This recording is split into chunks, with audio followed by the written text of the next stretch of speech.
What's up, guys? Shay Stevens here, PDJ number 77522, and I'm here with the back nine of my Super Puppy round at Sedgley Woods. Let's get to it.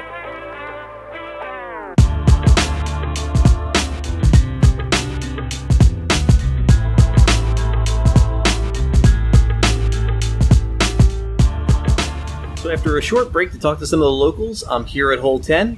The basket is just beyond that tree with the markings on it and to the right. I typically throw a forehand entropy here, but I'm going to rely on the late turn on the Super Puppy to get me to where I need to be. And I think I peered this, but I actually ended up going way past the basket. I'm actually on the tee of the next hole, so conveniently I could have dropped my bag there. Felt really good out of my hand. Unfortunately, it comes up a little high, so I'll be tapping it for par.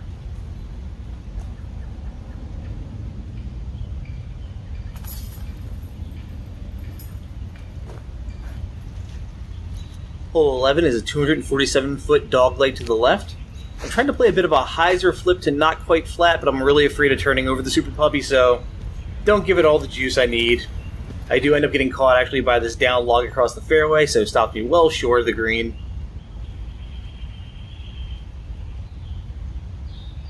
I wanted to do a step putt, but that thing was in my way, so I give it a fully run and hit the cage.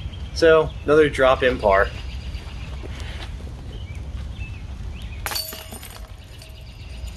Hole 12 is a tricky par 3, 309 feet. There's two baskets here. I'm going to the traditional one. You got to split that tight field goal on the right to get to this basket, but I am not feeling it. There's absolute death hill on the left-hand side, and it's really thick on the right, so I'm just playing a layup to the field goal there.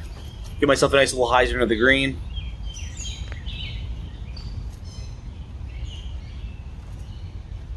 Give what I think is a decent run at it, but actually comes up pretty short. So, left some meat on the bone, but I should be able to knock it down. Yep, and I saved the par. Alright, so check out this alternate basket position down the slope here. I am not brave enough to run that with a whiz bow. Hole 13 is a 206-foot par 3 over a gully. So you really just want to get across this. I aim high and to the right. Trying to play a bit of a hyzer, but actually end up flipping it over a bit. But luckily I catch a tree off to the right side of the green, so I'll have a look. Just kind of look back. T-pad is right about there. It had to come down here. Don't know if elevation is getting captured really well here, but whew, that is not a good time if you end up down there. And basket's right there behind me. So my lie is actually close to the next tee pad. A little encumbered by the trees here, so I do have the straddle out.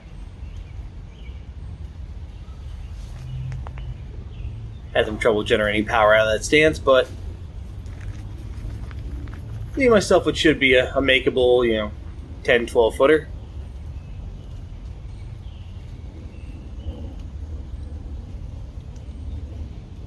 And the par train rolls on.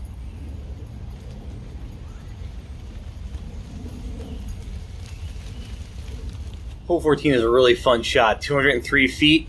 You kind of have to go through this framed out window on the right hand side. Basket is just out of view under these ferns. Hit my gap, do come in a little short though here.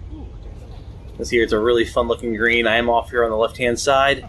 But unfortunately that tree is perfectly in between my lie and the basket. Off the Super Puppy. I gotta try and hyzer this thing around the tree, but I know it doesn't have that much hyzer. Cut it a little too close, hit the tree. So I'm gonna be skipping up here to tap in for another par.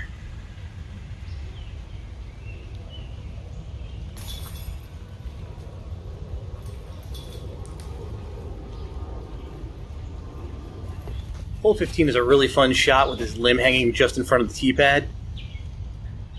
Basket is pretty much straight ahead, a little bit to the right if anything. So I pump this shot nice and low actually, just cresting the hill.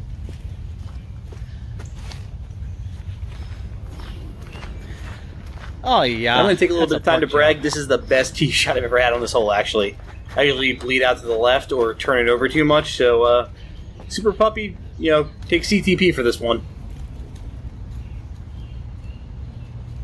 And even better news, I'm finally off the par train. Hole 16 is a fun downhill shot. You have a left fairway, a straight fairway, and then you also have a hyzer over the top, which I like to take on the right-hand side, but not with the Super Puppy. I'm going to go right down the middle. Play this nice and easy and throw possibly the straightest shot of my disc golf career. Absolutely no hyzer, so I was hoping it would bleed towards the basket, but it leaves me a long putt.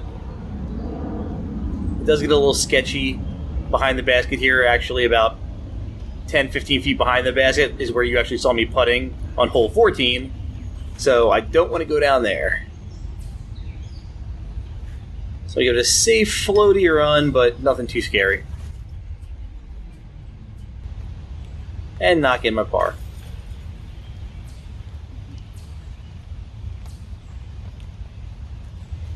Hole 17 is an uphill 171-foot par 3. Hole 16 tee pad is up and to the right, and I'm really afraid of turning this one over, so I'm going to try for the play I was trying to attempt on hole 8. Left side of the tree, let it turn over, and this time I execute perfectly. Just skirt that brush, and leave myself a nice little 10-foot tapping. Another birdie.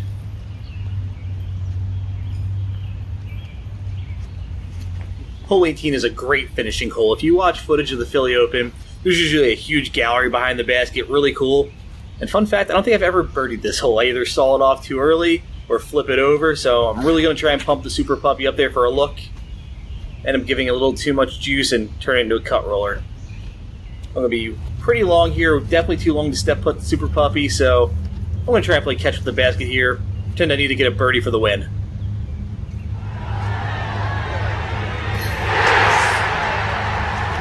Expect anything different? So yeah, a small glimpse of what was going through my head during that throw. Happy to end my round with that birdie, and that'll bring me to -3 to conclude my round at Sedgley Woods with the Super Puppy. And that wraps up my Super Puppy round at Sedgley Woods. Had a lot of fun, guys. They do have another 9 holes. They refer to it as the Outback, holes 19 through 27. They're a tournament 9, really, so I'm not brave enough to face that with just one disc, especially if that one disc is just a Super Puppy. So in the future, I'll get back there, and I'll probably film something with that back 9 to show it off. There's some pretty cool holes. My thoughts on the Super Puppy, this thing was a lot of fun to throw.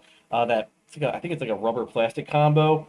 So really tacky, even in the rain, feels really good to grip. Really makes me appreciate the Disc Golf forefathers.